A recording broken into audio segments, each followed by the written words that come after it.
Segunda carta de Paulo aos Tessalonicenses, capítulo 1.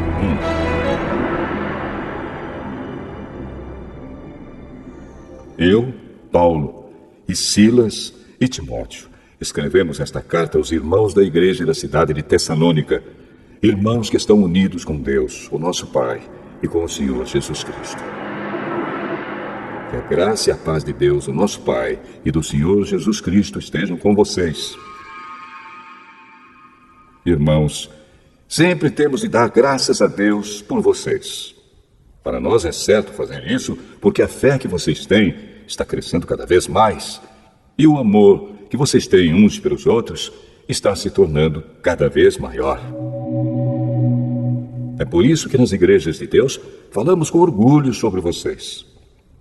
Nós temos orgulho de vocês por causa da paciência e da fé que vocês mostram no meio de todas as perseguições e sofrimentos. Esta é uma prova de que Deus é justo na sua maneira de julgar. Como resultado disso, vocês se tornarão merecedores do seu reino, pelo qual estão sofrendo. Deus fará o que é justo. Ele trará sofrimento para aqueles que fazem com que vocês sofram, e dará descanso a vocês e também a nós que sofremos.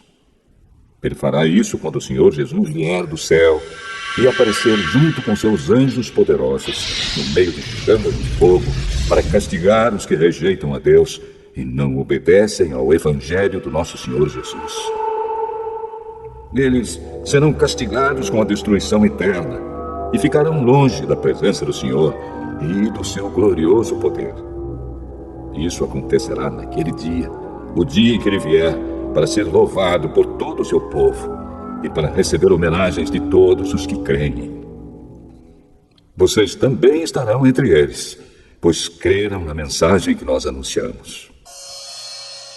É por isso que sempre oramos por vocês, pedindo que o nosso Deus, que chamou vocês para a nova vida, faça com que sejam merecedores dela. Pedimos também que Ele, pelo seu poder, realize todos os desejos que vocês têm de fazer o bem e complete o trabalho que fazem com fé. Assim, Jesus, o nosso Senhor, será louvado por causa do comportamento de vocês.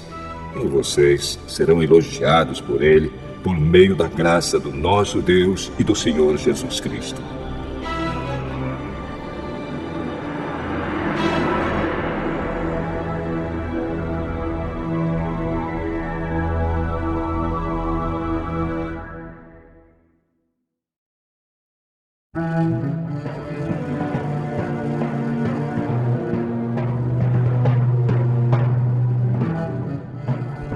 Segunda carta aos Tessalonicenses, capítulo 2.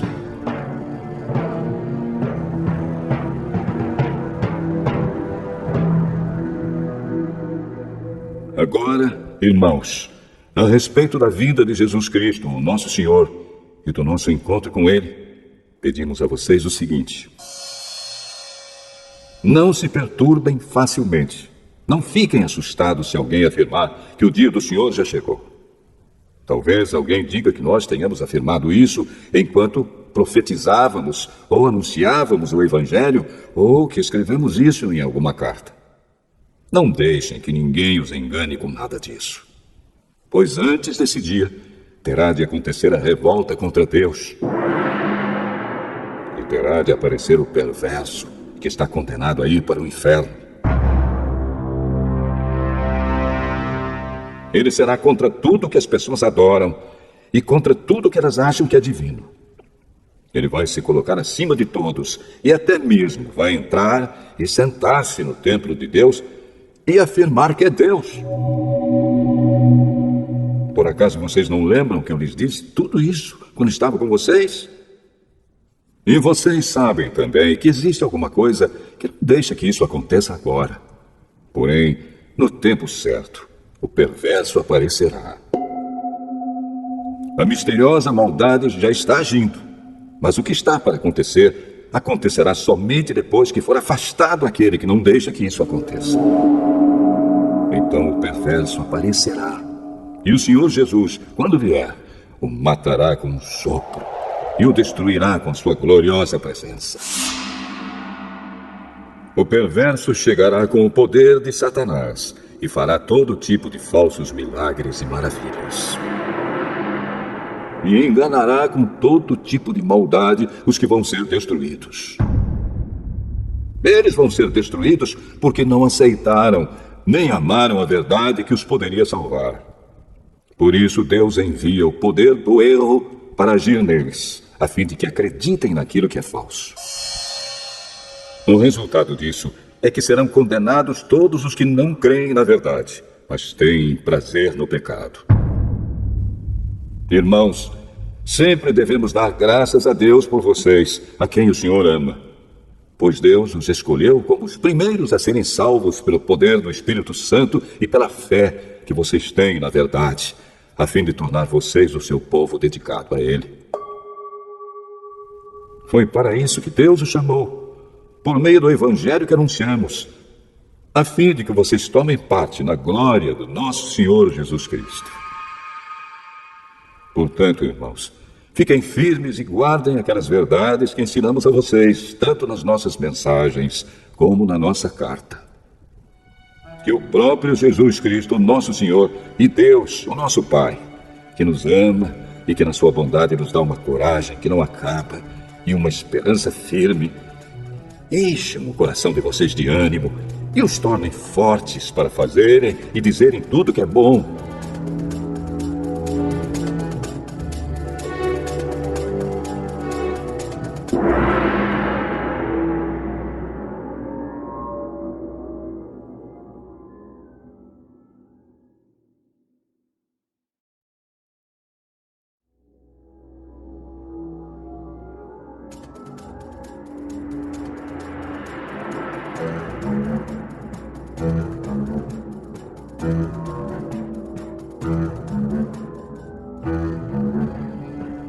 Segunda carta aos Tessalonicenses, capítulo 3.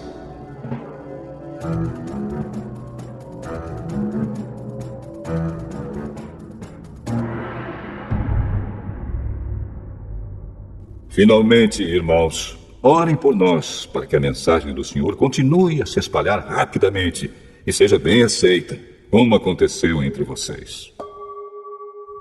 Orem também para que Deus nos livre das pessoas más e perversas, pois nem todos creem na mensagem. Mas o Senhor Jesus é fiel. Ele lhes dará forças e os livrará do maligno. E o Senhor faz com que confiemos em vocês. Temos a certeza de que estão fazendo e continuarão a fazer o que lhes recomendamos. Que o Senhor os faça compreender melhor o amor de Deus por vocês e a firmeza que Ele, Cristo, dá. Irmãos, em nome do nosso Senhor Jesus Cristo, ordenamos a vocês que se afastem de todos os irmãos que vivem sem trabalhar e que não seguem os ensinamentos que demos a eles. Vocês sabem muito bem que devem seguir o nosso exemplo, pois não temos vivido entre vocês sem trabalhar. Não temos recebido nada de ninguém sem pagar. Na verdade, trabalhamos e nos cansamos. Trabalhamos sem parar, dia e noite, a fim de não sermos um peso para nenhum de vocês. É claro que temos o direito de receber sustento, mas não temos pedido nada a fim de que vocês seguissem o nosso exemplo. Porque, quando estávamos aí, demos esta regra: quem não quer trabalhar, que não coma. Estamos afirmando isso porque ouvimos dizer que há entre vocês algumas pessoas que vivem como os preguiçosos. Não fazem nada e se metem na vida dos outros. Em nome do Senhor Jesus Cristo, ordenamos com insistência a essas pessoas que vivam de um modo correto e trabalhem para se sustentar. Mas vocês, irmãos, não se cansem de fazer bem. Se alguém não quiser obedecer ao que estamos mandando nesta carta, vejam bem quem está fazendo isso e se afastem dele, para que fique envergonhado. No entanto, não o tratem como inimigo, mas o aconselhem como se aconselha um irmão. Que o Senhor da paz dê a vocês a paz, sempre e de todas as maneiras. e que o Senhor esteja com todos vocês. Com a minha própria mão escrevo isto. Saudações de Paulo. É assim que assino todas as minhas cartas. É assim que escrevo. Que a graça do nosso Senhor Jesus Cristo esteja com todos vocês.